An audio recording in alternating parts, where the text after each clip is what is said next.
ఎన్నికల ముందు ఎంత ఉత్సాహంగా కసిగా ఉన్నారు, నేడు అలాగే ఉన్నారు. తెలుగు తమ్ముళ్ల స్పీడ్, జన సైనికుల జోరు, కమలదళ ఉత్సాహం. ఇంకేమైనా ఎదురుందా తమ్ముళ్ళు అని అడుగుతున్నా మిమ్మల్ని.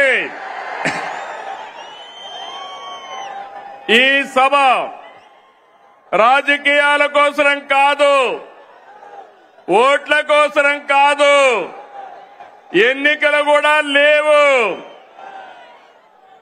ఇదొక బాధ్యత కలిగిన ప్రభుత్వం, జవాబుదారీ ఉండే ప్రభుత్వం, ఇచ్చిన మాట నెరవేర్చిన ప్రభుత్వాన్ని చెప్పడానికి అనంతపురానికి వచ్చామని చెప్పి కూడా నేను మీకు తెలియజేస్తున్నా.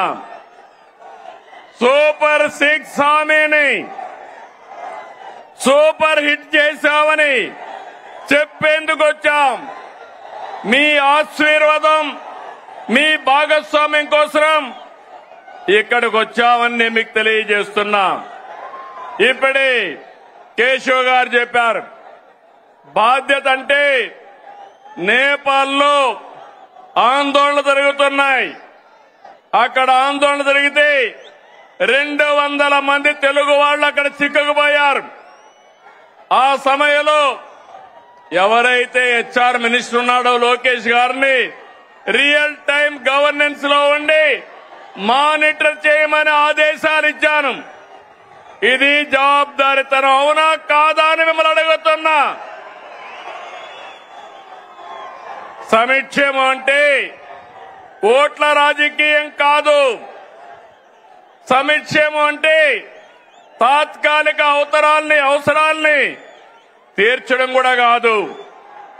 సంక్షేమం అంటే పేదల జీవితాలు మారాలి. పథకాలు అంటే పేదల జీవన ప్రమాణాలు పెరగాలి. అందుకే అన్ని వర్గాలతో చర్చించి 2024లో సూపర్ 6 హామీ మీకు ఇచ్చాం. ఇంకొక పక్క 2023 మే నెలలో 28వ తారీఖున రాజమండ్రిలో మహానాడు జరిగింది. సూపర్ 6ను ప్రకటించాం. అదే సమయంలో కూటమి మేనిఫెస్టో కూడా ఇచ్చి మేమందరం కూడా సమిష్టిగా కష్టపడి ఇవన్నీ కూడా నెరవేర్చడానికి ముందుకు పోతున్నాం. 2004 ఎన్నికలు చరిత్రను తిరగా రాశాయి. తమిళలో కని ఇని ఎరుగని రీతిలో 57% ఓట్లేశారు. 94% స్ట్రైక్ రేట్ వచ్చింది. 164 సీట్లు గెలిపించారు. ప్రతిపక్షానికి హోదా లేకుండా చేసిన మీకు మనస్ఫూర్తిగా అభినందనలు. ఇంకొక పక్క 21 లోకసభ సీట్లు గెలిపించారు. అయితే గత ప్రభుత్వం ప్రజావేదిక కూల్చివేతతో విధ్వంస పాలన మొదలుపెట్టి రాష్ట్రాన్ని అగాధంలోకి నెట్టేసింది. 10 లక్షల కోట్ల అప్పులు, తప్పులు, పాపాలు, అక్రమాలు, వేధింపులు, దోపిడీలు, దౌర్జన్యాలు, మహిళలపై అత్యాచారాలు, అవినీతితో అంతటా అశాంతి, అభద్రత కలిగించారు. 93 కేంద్ర ప్రాయోజిత పథకాల్ని నిలిపివేశారు.